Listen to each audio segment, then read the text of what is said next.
اس کی پرورش کی ہے، اس کو دودھ پلایا ہے، تو ایک طرح سے وہ اس کی سگی ماں کی طرح ہی ہے، اس کو سگی ماؤں کی طرح وہ چاہتی ہے، تو وہ کہتی ہے کہ میرا لال پتہ نہیں اس کا کیا بنے گا۔ عبداللہ کہتا ہے کہ زندہ ہوگا اور کیا ہوگا، عمر پائے گا اور رب العالمین کے فضل و کرم سے تجھے اور مجھے، ہم دونوں کو قبر کے شگاف میں اتارے گا۔ تو شگاف کہتے ہیں گھڑے کو، تو اس کا مطلب یہ ہے کہ وہ ہم سے زیادہ عمر پائے گا اور ہم پہلے اس کی موت آنے سے پہلے ہم قبر میں اتر جائیں گے اور وہ ہمیں اتارے گا، یعنی ہمارے مرنے تک وہ زندہ رہے گا۔ تکان کی ایک آہ کے ساتھ بیٹھ جاتا ہے، تکان مطلب تھکاوٹ۔ حلاوہ کہتی ہے اس کے جسم میں خون جو اپنا تھا اور پروردگار آج سولی پر اس کی لاش لٹکتی رہ جائے گی۔ عبداللہ کہتا ہے بے قابو ہو کر نشتر زبان، یہ ہرگز نہ ہوگا۔ تو وہ اپنی بیوی کو کہہ رہا ہے کہ اس طرح کی باتیں نہ کرو، اسے کہہ رہے ہیں نشتر زبان، یعنی نشتر کا مطلب زبان کی تیزی، تیز زبان والی، یا پھر بہت زیادہ بولنے والی۔ نشتر چاقو کو بھی کہتے ہیں، تو نشتر زبان، زبان کی تیزی اور تندی والی۔ تو وہ اپنی بیوی کے بارے میں اس کو منع کر رہا ہے کہ تم ایسی بات ہرگز نہ کرو، ہرگز ایسا نہیں ہوگا۔ گھٹنے سے سر اٹھا کر آہ بھرتی ہے اور کہتی ہے اب چارہ کیا رہ گیا ہے، یعنی اب اس کا کیا علاج، اس کا کیا حل رہ گیا ہے، اب تو یہ ہوگا۔ عبداللہ کہتا ہے سارے قرطبہ میں ایک شخص نہیں جو کسی کے حکم سے اسے سولی پر چڑھائے۔ سولی مطلب پھانسی، خواہ اس کے اپنے باپ کا فتویٰ ہو۔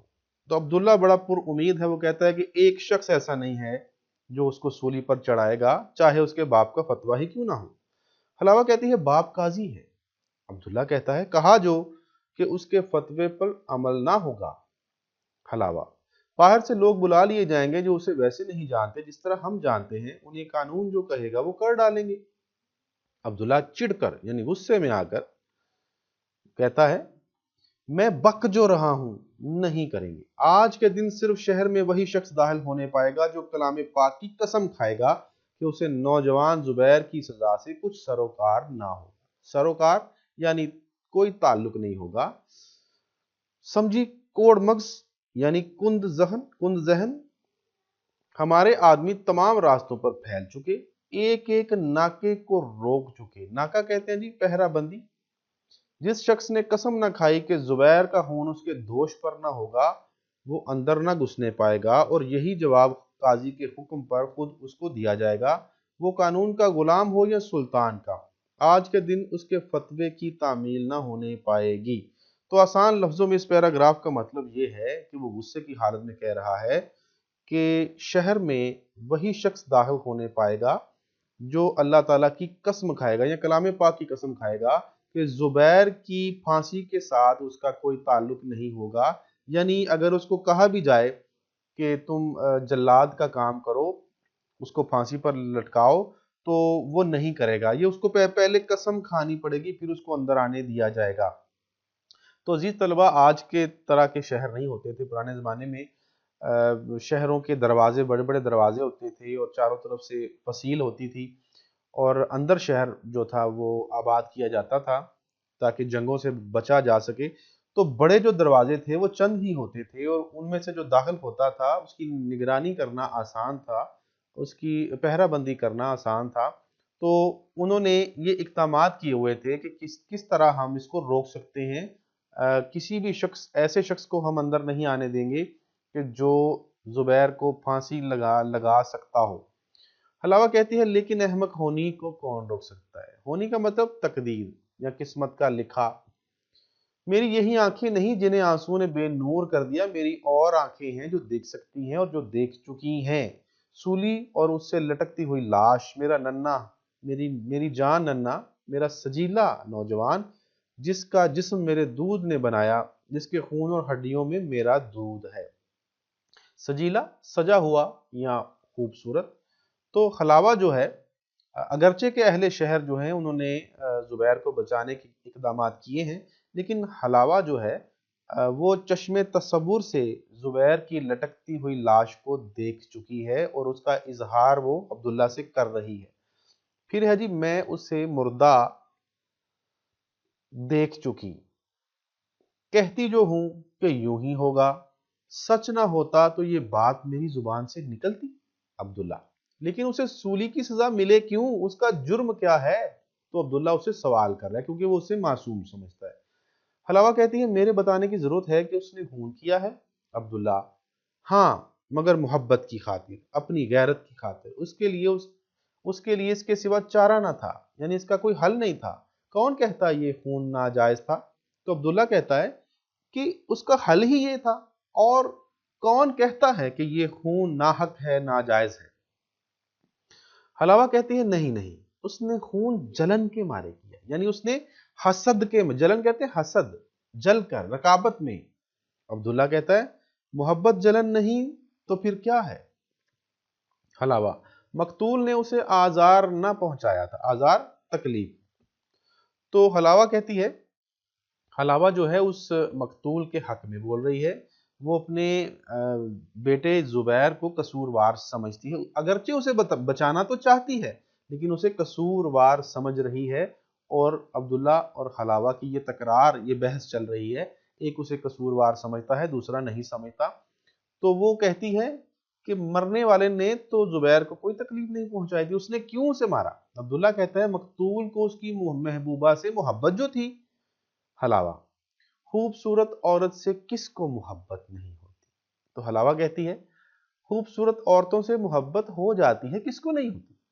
عبداللہ کہتا ہے لیکن محبوبہ نے مقتول کو محبت برا خط بھی تو لکھا تھا۔ یعنی یہاں سے یہ بات ثابت ہوتی ہے کہ زبیر کی محبوبہ نے مقتول کو محبت برا خط لکھا تھا۔ حلاوہ کہتی ہے محبوبہ کو اس کا حق تھا، وہ زبیر کی منگیتر نہ تھی جسے چاہتی پسند کرنے کا حق رکھتی تھی۔ تو اس سے یہ بھی بات ظاہر ہوتی ہے کہ وہ ابھی زبیر کی منگیتر نہ تھی، اور ابھی تک اس نے اس کے ساتھ اقرار محبت نہیں کیا تھا، تو وہ اپنا حق رکھتی تھی، وہ جس کو چاہتی پسند کرتی، جس سے چاہتی شادی کرتی۔ عبداللہ کہتا ہے صرف اپنوں میں سے، اپنے ہم نسبوں میں سے، مقتول پر آیا تھا اور دوسرے ملک کا باشندہ تھا۔ ہم نسب کہتے ہیں جی ہم رتبہ، ہم پلہ، یا اپنے خاندان کا کوئی فرد، باشندہ، رہائشی۔ تو عبداللہ کی اپنی رائے ہے، بلکہ یہ رائے اس زمانے میں لوگ رکھتے تھے، کچھ روایات تھیں، مسلمانوں میں بھی یہ روایات پائی جاتی تھی کہ وہ اپنے ہی جیسے خاندان کے لوگ، یعنی خاندانی لوگوں میں رشتہ کرتے تھے، یا اپنے ہم پلہ، ہم رتبہ، ہم جیسے، یا اپنے ہی جیسے حسب نسب رکھنے والوں میں رشتہ کیا کرتے تھے۔ تو غیروں میں، اجنبیوں میں، یا دور دراز کے ایسے لوگ جن کو کوئی جانتا نہ ہو، جن کا کوئی حسب نسب نہ ہو، یا ان کے ہم منصب یا ہم رتبہ نہ ہو، ان میں وہ رشتہ نہیں کیا کرتے، تو اس کو ناپسند کیا جاتا تھا۔ تو عبداللہ نے اپنی ناپسندیدگی کا اظہار کیا کہ وہ حق تو رکھتی تھی، اس کی محبوبہ حق رکھتی تھی، اپنی مرضی سے شادی کر سکتی تھی، لیکن اسے اپنے ہم نسبوں میں، اپنے ہم پلہ لوگوں میں یہ کرنا چاہیے تھا، غیروں کے ساتھ، کسی اور ملک کے رہائشی کے ساتھ اسے محبت نہیں کرنی چاہیے تھی، اس کا حق وہ نہیں رکھتی تھی۔ تو حلاوہ کہتی ہے زبیر کے باپ قاضی کا مہمان، یعنی وہ باشندہ جو غیر تھا، اجنبی تھا، وہ زبیر کے باپ کا مہمان تھا۔ عبداللہ کہتا ہے اور شرافت کا یہ کون سا طور تھا کہ گھر کے نوجوان کی محبت میں کود پڑے؟ اگر وہ نہ آتا اور اپنی چکنی چپڑی باتوں سے ورگلا نہ لیتا تو زبیر اپنی محبت میں کامیاب نہ ہوتا۔ تو اس کی شرافت پر سوال اٹھایا ہے عبداللہ نے کہ وہ جو اجنبی تھا، وہ شرافت سے اس نے کام نہیں لیا تھا، روایت سے بھی کام نہیں لیا تھا، اس کا جو طرز عمل تھا وہ روایت اور شرافت کے بالکل برعکس تھا۔ تو حلاوہ کہتی ہے شاید اللہ بہتر جانتا ہے، پر لڑکی نے اس وقت تک ہاں نہ کی تھی۔ تو اس سے یہ بات ظاہر ہوتی ہے کہ اس کی محبوبہ جو تھی زبیر کی، اس نے ابھی تک زبیر کے ساتھ اقرار محبت یا اس کی محبت کے جواب میں ہاں نہیں کی تھی۔ عبداللہ: اس بات کا تو زبیر کو خدشہ تھا کہ کہیں وہ اس کے رقیب کا کام برابر کی لڑائی میں تمام نہ کر دے۔ حلاوہ: زبیر نے یہ کہا نہیں، ایک بار بھی نہیں کہا، وہ یہ کہتا تو اس کا باپ باور کر لیتا، یعنی جان لیتا۔ پر ان باتوں سے کیا؟ ارے حجتی، ان باتوں سے کیا؟ اس نے خون کیا ہے اور خون کی سزا میں اسے دار پر لٹکایا جائے گا۔ دار پر لٹکایا جانا یعنی پھانسی پر لٹکایا جانا۔